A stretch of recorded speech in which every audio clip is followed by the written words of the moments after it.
네, 11월 달 고용 동향이 나왔습니다. 앞서 저희도 오늘 톱 뉴스로 여러분들한테 전해드렸는데요. 일단 취업자 수 증가는 16만 명대까지 올라가서 굉장히 좀 좋아진 것 같다는 생각이 좀 듭니다. 이게 16만 명대로 늘어난 게 5개월 만이다라는 것도 있고 또 10개월 만에 가장 큰 폭으로 늘어났다. 이렇게만 보면은 우리 상황이 조금 좋아지는 게 아닌가 이런 약간의 좀 희망도 좀 갖게 되는데 실제로 좀 하나하나 이렇게 쪼개서 살펴보면 글쎄요, 그렇다고 보기에는 좀 굉장히 이르다라는 생각도 좀 들 수밖에 없습니다. 왜 그렇게 생각이 드는지 지금부터 여러분들과 함께 나눠보도록 하겠습니다. 오늘도 도움 말씀을 위해서 한림대 최영기 교수님 모셨습니다. 교수님, 취업자 수가 10만 명, 16만 명까지 늘었단 말이에요. 네. 어디서 이렇게 늘어난 거죠? 뭐 예상했던 바인데 보건복지, 예. 공공사회서비스, 예. 공공행정 이런 분야예요. 이게 주로 이제 정부 예산과 복지 투자에 의해서 뭐 사회 서비스를 제공하는 공공 서비스를 제공하는 이 분야에서 일자리가 한 20만 가까이 늘었습니다. 그러니까 정부 예산이 들어가서 하는 공공 일자리 그렇게 봐야 돼. 그러니까 거기에는 이제 뭐 공공 근로의 일자리는 아니고, 예, 그러니까 정부에서 제공하는 복지 서비스, 보건 서비스, 돌봄 서비스. 예. 그리고 이제 소방관, 뭐 근로감독관 이런 공공 행정 요원들, 공무원이죠, 그거는. 그래서 보건복지 쪽에서 한 16만 정도 늘고요. 그게 정확하게 우리가 뭐라고 생각하면 돼요? 무슨 일자리 어디서 뭐 하시는 분이라고 그러니까, 생각하면 됩니까? 사회복지사 예를 든다면 복지공무원들 아니면 복지기관에서 일하는 사회복지사, 복지기관에서 일하는 분들. 이분들은 상용직입니까?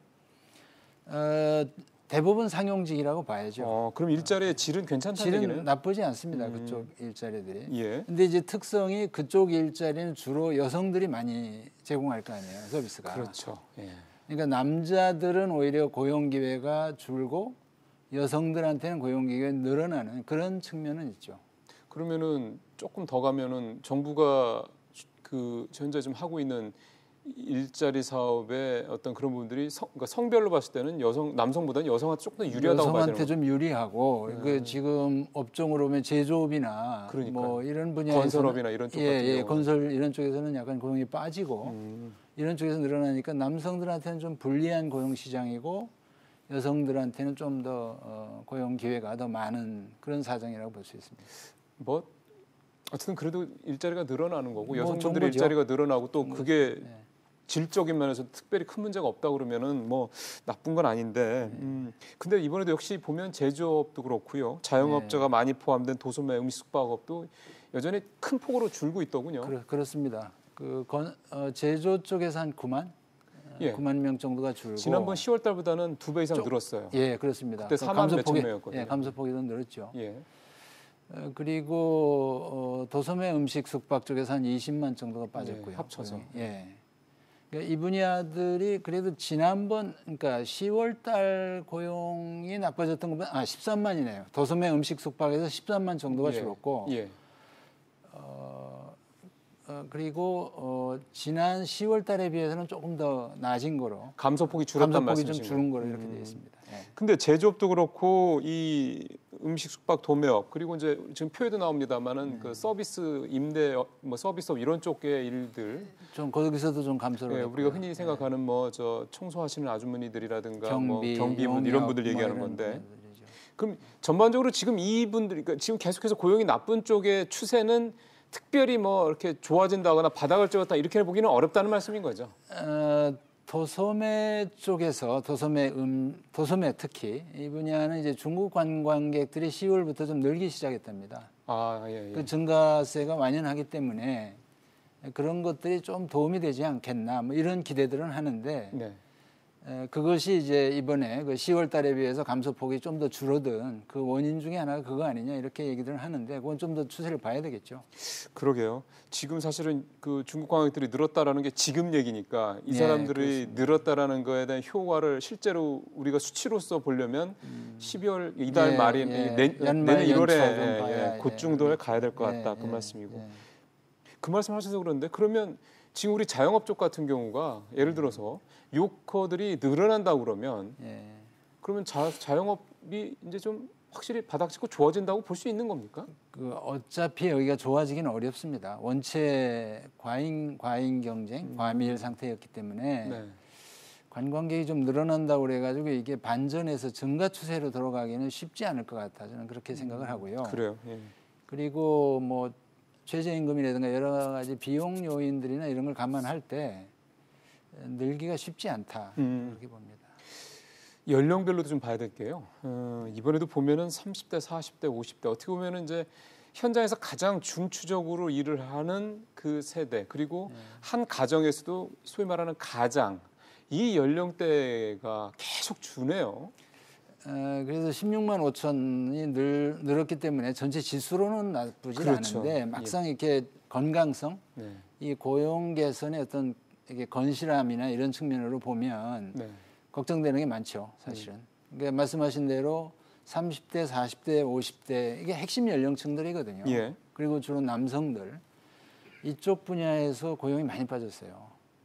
지금 그거는 20만 가량 빠졌습니다. 조금 더 그 원인을 분석해 보자면 어떻게 봐야 됩니까? 그러니까 주로 제조, 예, 역시 제조, 건설, 그리고 자영업 분야에서도 주된 어떤 자영업자들이 고 연령대 40, 50대 연령대 그 취업자들일 수가 있거든요. 그러니까 자영업자의 위기가 40대와 50대 고용의 급감으로 그대로 이어지고 있다. 제조업과 자영업의 어떤 경기 위축이 고용으로 나타난다 이렇게 볼 수가 있겠죠. 그러면 반대로 60대 이상 노인층 일자리는 또 굉장히 많이 늘었거든요. 그러니까 이게 이 일자리는 그렇게 건강해 보이는 일자리라고 생각하기 잘 안 돼서요. 곤혹스러운 측면이죠. 60세 이상, 특히 65세 이상이 많이 늘었거든요.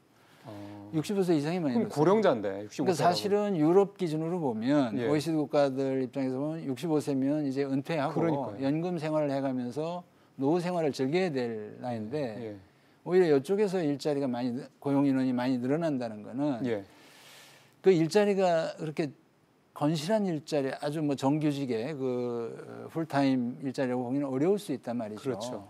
그렇기 때문에 일자리 수로는 뭐 고령화 사회나 이런 걸 감안해가지고 그쪽 분야에 늘어나는 게 나쁘진 않은데 이게 전체 고용 구조로 보면 핵심 연령층들은 오히려 노동시장에서 빠지고 노인 인력들이 이렇게 대체에 들어오는 그리고 그 대부분이 아마 36시간 미만의 그러겠죠.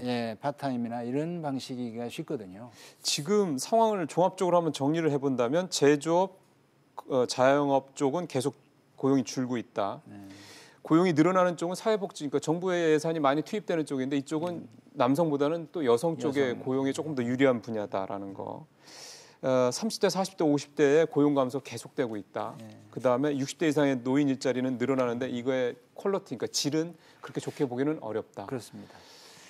그럼 전체적으로 한번 총평을 한번 해보죠. 11월 고용 동향은 뭐 그러니까, 딱히 좋아지고 있다고 보기가 좀 어렵다. 이렇게 봐야 됩니까? 아니 그래도 이제 8월 달 뭐 3,000명, 뭐 5,000명 이렇게 늘다가 그래도 뭐 4만 명, 6만 명, 이번에 16만 명. 이게 운이 좋게 이번에 경제부총리 새로 들어오시면서 부총리요?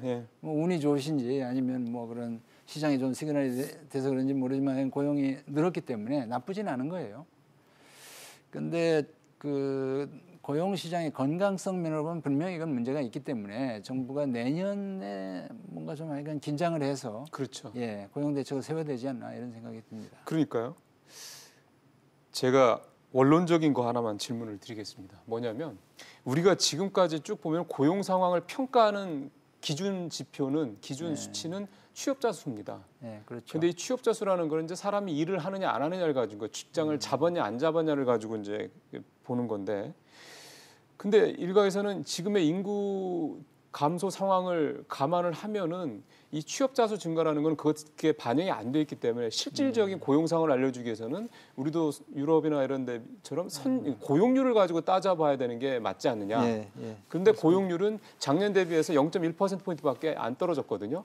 그러면 취업자 수는 많이 작년에 30만 명대에 비해서 많이 줄었지만 고용률은 별로 크게 떨어지지 않았으니 우리 지금의 고용 상황을 위기로 보는 거는 무리 아니냐 이렇게 보는 시각이 있어서 좀 억지가 있죠. 거기에는 좀 억지가 있는 것이 기본적으로는 소득이 높아지고 고령화가 진행될수록 고용률이 높아지는 게 정상입니다. 그러니까 그러니까 고용률을 그대로 유지하고 있다는 건 정체되고 있다는 거거든요. 소득이 늘고 인구도 줄니까 고용률은 올라가야 되는 게 맞다. 고용률이 올라가야 되는 게 맞는 거예요.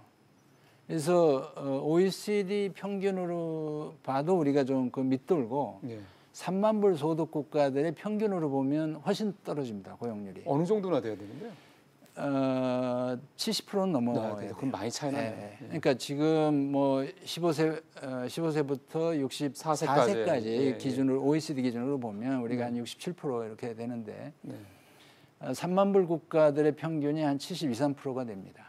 그러니까 우리가 한 5%포인트 정도는 더 높여야 되고 그리고 고용률이 나빠지다가 지금 이제 겨우 뭐 정체된 정도이기 때문에 이거는 정부가 굉장히 긴장을 하고 고용 촉진을 위해서 노력을 해야 되고 어저께 대통령이 고용노동부 업무보고를 받아가면서도 고용 일자리 창출 이 부분에서는 약간 우리가 성과가 없다 얘기도 하더라고요.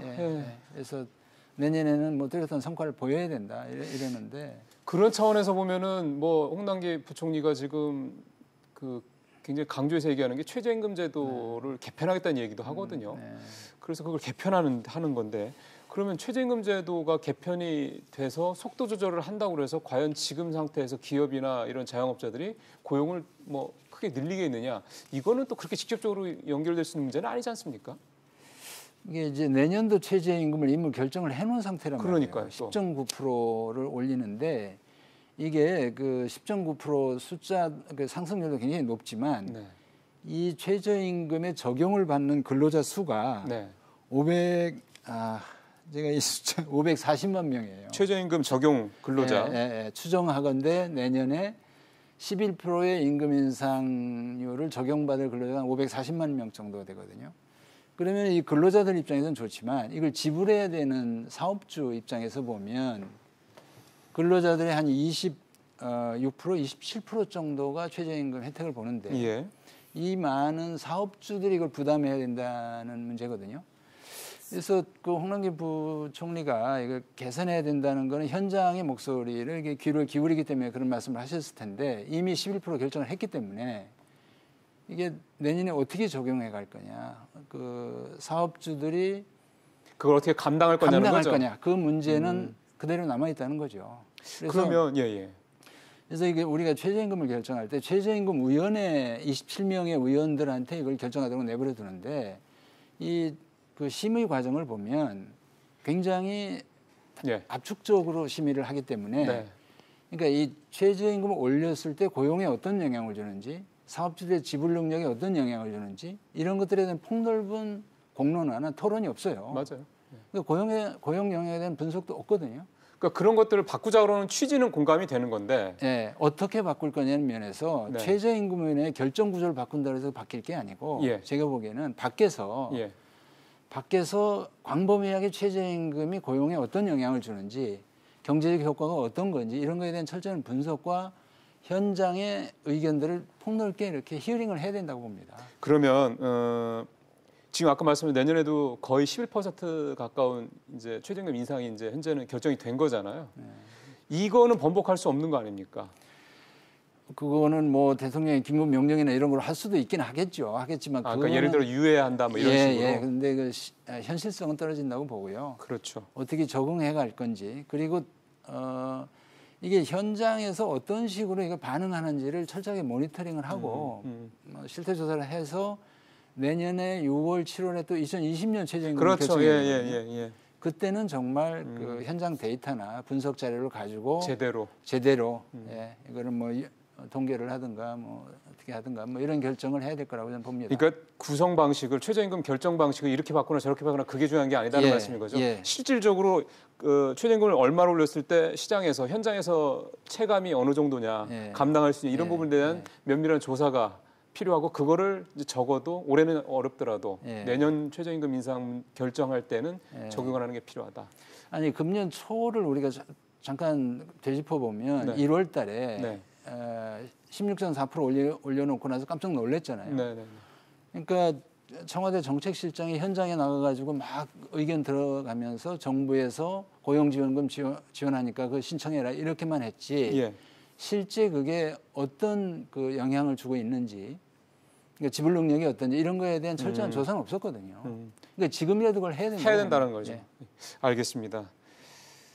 단순히 구조를 바꾸는 게 중요한 게 아니라는 말씀을 잘 유념해 듣겠습니다. 좀 더 폭넓은 사회적 논의가 필요하다. 경제적 분석과 논의가 필요하다. 알겠습니다. 오늘 말씀 잘 듣습니다, 교수님. 예.